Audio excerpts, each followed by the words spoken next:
తొక్కిసలాటలో అస్వస్థతకు గురైన బాలుడి పరిస్థితి విషమంగా ఉంది.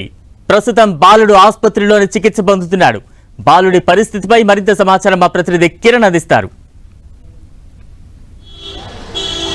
బలరాం, నిన్న సంధ్యా థియేటర్ వద్ద రాత్రి చోటు చేసుకున్న తోపులాట ఘటనకు సంబంధించి చూసుకుంటే కూడా ఇప్పటికే తల్లి రేవతి చనిపోగా కొడుకు ప్రస్తుతానికైతే ప్రైవేట్ హాస్పిటల్లో చికిత్స పొందుతున్నాడు. అతడి పరిస్థితి నిన్నటి రాత్రితో పోల్చుకుంటే కొంత నిలకడగా ఉన్నట్టుగా వైద్యులు చెప్తున్నారు. మరొక 48 గంటలు గడిస్తే కానీ అతడి పరిస్థితి ఏ విధంగా ఉంటుంది ఏంటి అనే విషయం కూడా వెల్లడించే అవకాశం అయితే కనిపిస్తుంది. నిన్నటి ఘటన ఒక ఫ్యామిలీలో విషాద నింపుకొని చెప్పుకోవాల్సి ఉంటుంది. ఇటు భార్య భర్త ఇద్దరు పిల్లలతో కలిసి ఒక ఫ్యామిలీ సంధ్యా థియేటర్ వద్ద పుష్ప 2 స్పెషల్ షో చూసేందుకు వచ్చారు. అదే సందర్భంలో ఆ సినిమా సంబంధించిన హీరో అల్లు అర్జున్ కూడా థియేటర్ రావడంతో ఒక్కసారిగా అభిమానులు ఎగబడడంతో ఒక్కసారిగా అక్కడ తోపులాట చేసుకుంది.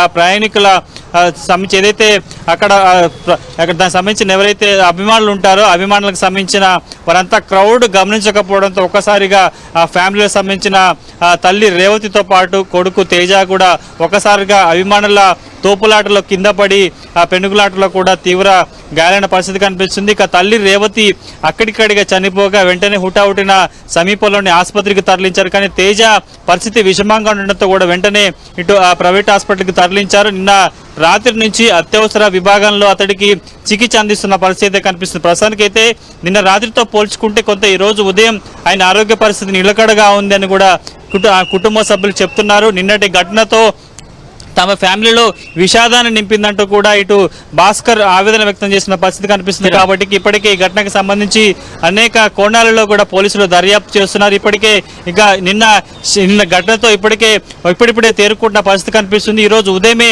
రేవతి చనిపోయినట్టుగా భాస్కర్కి తెలియడంతో ఆయన కన్నీరు మున్నీరుగా విలిపిస్తున్న పరిస్థితి కనిపిస్తుంది. ఇక కొన ఊపిరితో కొంత ప్రస్తుతం అత్యవసర చికిత్స పొందుతున్న తేజ అయిన బతకాలంటూ కూడా ప్రస్తుతానికైతే కుటుంబ సభ్యులు కోరుతున్న పరిస్థితి కనిపిస్తుంది. మరొక 48 గంటల్లో తేజ ఆరోగ్య పరిస్థితికి సంబంధించి కూడా ఆసుపత్రి వైద్యులు వివరాలు వెల్లడించే అవకాశం అయితే కనిపిస్తుంది. ప్రస్తుతానికైతే ఆ ప్రైవేట్ హాస్పిటల్లో వెంటిలేటర్ సహాయంతో కూడా ప్రస్తుతానికైతే తేజ అనే చిన్నారికి చికిత్స కొనసాగుతున్న పరిస్థితి కనిపిస్తుంది. బలరాం, కిరణ్, అంటే ప్రస్తుతం ఎటువంటి చికిత్స అందుతోంది? మెరుగైన చికిత్స అందించేందుకు ఎటువంటి ప్రణాళికలు సిద్ధం చేస్తున్నారు వైద్యులు? దీనికి సంబంధించిన అప్డేట్స్ ఉన్నాయా? మరోవైపు ఆ బాలుడి తండ్రి ఏం చెప్తున్నారు? నిన్నటి ప్రమాదానికి సంబంధించి ఆయన ఏం మాట్లాడుతూ ఉన్నారు? ఏమైనా మాట్లాడే ప్రయత్నం చేశారా? బలరాం, నిన్న సాయంత్రం రాత్రి చోటు చేసుకున్న ఘటన తర్వాత కూడా ఆ తల్లిని సమీపంలోని ఒక ఆసుపత్రికి తరలించారు. తేజాన్ని కూడా రక్షించే ప్రయత్నము చేశాను. అప్పటికే ఆ తోపులాటలో పెనుగులాటలో కూడా స్ట్రోక్ వెళ్ళిపోయిన బాబుని వెంటనే ప్రైవేట్ ఆసుపత్రికి తరలించారు. రాత్రి నుంచి కూడా అత్యవసర విభాగంలో అత్యవసర చికిత్స అందిస్తున్న పరిస్థితి కనిపిస్తుంది. నిన్నటితో పోల్చుకుంటే కొంత ఈరోజు ఉదయం కొంత ఆయన ఆరోగ్య పరిస్థితి నిలకడగా ఉన్న పరిస్థితి అని చెప్తున్నారు. ఇక నిన్నటి జరిగిన ఘటనకు సంబంధించి కూడా రేవతి భర్త ఎవరైతే ఉన్నారో భాస్కర్ కూడా షాక్ గునే పరిస్థితి కనిపిస్తుంది. తన భార్య బతికే ఉన్నది రేవంత్ అని కూడా అనుకున్నాడు. కానీ ఈరోజు ఉదయంతో ఆయనకి రేవతి చనిపోయిన వార్త తెలుసుకోవడంతో కూడా ఒక్కసారిగా ఆయనకి కొంత షాక్ గురైన పరిస్థితి కనిపిస్తుంది. మరొక వైపు భార్యని కోల్పోవడం, మరోవైపు కొడుకు విషమంగా ఆయన పరిస్థితి విషమంగా ఉండడంతో కూడా భాస్కర్ మాట్లాడని పరిస్థితి కనిపిస్తుంది. కొద్దిసేపటి క్రితం మనతో మాట్లాడుతూ కూడా తను షాక్ గురయ్యాను, తను స్పెషల్ షో చూసేందుకు దిల్సుఖ్ నగర్ నుంచి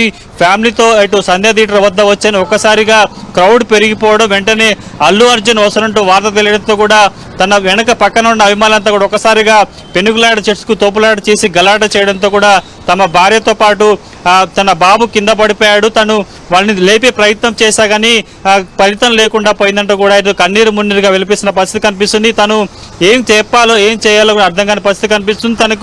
తన భార్య పోయిందన్న బాధలో అయితే ఉంటే తన ప్రాణాలతో కొట్టుబెట్టాడుతున్న తేజ అయిన బతికి వస్తాడు, ఆరోగ్యంగా బయటపడతాడంటూ కూడా వారు ఆశాభావం వ్యక్తం చేసిన పరిస్థితి కనిపిస్తుంది. కుటుంబ సభ్యుల్లో ఎవరిని కదిలించినా కానీ కన్నీరు మున్నీరుగా వెలిపిస్తున్న దృశ్యాలే మనకి గాంధీ ఆసుపత్రి మార్చి వద్ద కావచ్చు, ఇక్కడ ప్రైవేట్ హాస్పిటల్ బయట కూడా అదే దృశ్యాలు కనిపిస్తున్నాయి. బలరాం, కిరణ్, అంటే చిత్ర బృందం ఏమైనా స్పందించిందా ఈ ఘటనకు సంబంధించి? మరోవైపు బాలుడు కూడా ప్రస్తుతం అత్యవసరంగా చికిత్స పొందుతూ ఉన్నాడు. తన చికిత్సకు సంబంధించి ఏమైనా మెరుగైన చికిత్స అందించే విధంగా ఏమైనా చర్యలు తీసుకునే ఛాన్సెస్ ఉన్నాయా? ఖచ్చితంగా నిన్నటి ఘటనకు సంబంధించి కూడా ఇప్పటికే అనేక వర్గాల నుంచి కూడా విమర్శలు ఆరోపణలు వెల్లువెత్తుతున్నాయి.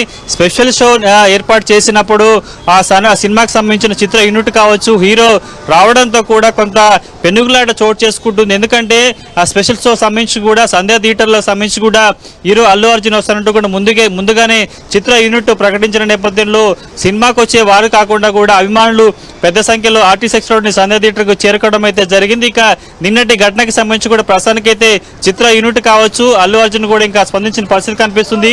నిన్నటి ఘటన నేపథ్యంలో కూడా స్థానిక పోలీసులు సంధ్యా థియేటర్ యాజమాన్య తీరు మీద కూడా చాలా సీరియస్ గా ఉన్నారు. వారి మీద కేసు నమోదు చేసే అవకాశం కనిపిస్తుంది. ఎందుకంటే ఈ సినిమానే కాదు, సంధ్యా థియేటర్లోని పరిసర ప్రాంతాల్లోని థియేటర్ల వద్ద కూడా కొంత పేరొందిన సినిమాలకు సంబంధించి థియేటర్లకు సంబంధించి హీరోలు నడుస్తున్నప్పుడు స్పెషల్ షో వేసినప్పుడు కూడా అభిమానులతో పాటు ఆ చిత్ర యూనిట్తో పాటు అగ్రహీరులు రావడంతో కూడా వారికి ఆ బందోబస్తును కొంత అభిమానులు కంట్రోల్ చేయడం కూడా ఇబ్బందికర పరిస్థితి ఏర్పడుతుంది. గతంలో కూడా ఇటు సుదర్శన్ థియేటర్ వద్ద కూడా ఇలాంటి ఘటన చోటు చేసుకుంది. కాబట్టి తాజాగా సంధ్యా థియేటర్ ఘటన సంబంధించి కూడా పోలీసులు ఇటు థియేటర్ యాజమాన్యం మీద చర్యలు తీసుకునే అవకాశం అయితే కనిపిస్తుంది. లెక్కకు మించి ఎందుకంటే అత్యధికంగా క్రౌడ్ రావడంతో కూడా పోలీసులు కంట్రోల్ చేయడంలో కొంత ఇబ్బంది పడ్డారు. కాబట్టి దీనికి సంబంధించి వారి మీద కొంత కఠిన చర్యలు తీసుకునే అవకాశం కనిపిస్తుంది. ఈ విషయం మీద పోలీసు ఉన్నతాధికారులు కూడా సీరియస్గా వెళ్తున్న పరిస్థితి కనిపిస్తుంది. ఇక నిన్నటి ఘటనలో రేవతి సినిమా చూసేందుకు స్పెషల్ షో చూసేందుకు దిల్సుఖ్ నగర్ నుంచి కుటుంబంతో వచ్చిన వారికి సంబంధించి కూడా రేవతి చనిపోవడం, అతడి కొడుకు ప్రస్తుతం ఆరోగ్య పరిస్థితి విషమంగా ఉండడంతో కూడా ఇంకా పుష్ప 2 సినిమా సంబంధించిన చిత్ర యూనిట్ కూడా స్పందించకపోవడంతో కూడా కొంత కలిసివేసిన పరిస్థితి కనిపిస్తుంది. ఖచ్చితంగా బాధ్యత వహించాలి. దీనికి సంబంధించి కూడా తేజ చిన్నారి ఎవరైతే ఉన్నాడో అత్యవసర విభాగ చికిత్స పొందడం కాదు, అతడికి సంబంధించిన మెరుగైన చికిత్స చేయడంలో కూడా చిత్ర యూనిట్ సహకారం అందించాలి. అది సంబంధించిన ఒక సంబంధించిన ప్రెస్ నోట్ రిలీజ్ చేయాలి, ఒక హామీ ఇవ్వాలంటూ కూడా ప్రస్తుతానికి అయితే ఆ డిమాండ్ వినిపిస్తున్న పరిస్థితి చూడాల్సి ఉంటుంది. నిన్నటి నుంచి మాత్రం ఇప్పటికైతే ఈ ఘటనకు సంబంధించి అనేక కోణాల్లో అనేక మంది విమర్శలు గురి చేస్తున్నా కానీ చిత్ర యూనిట్ మాత్రం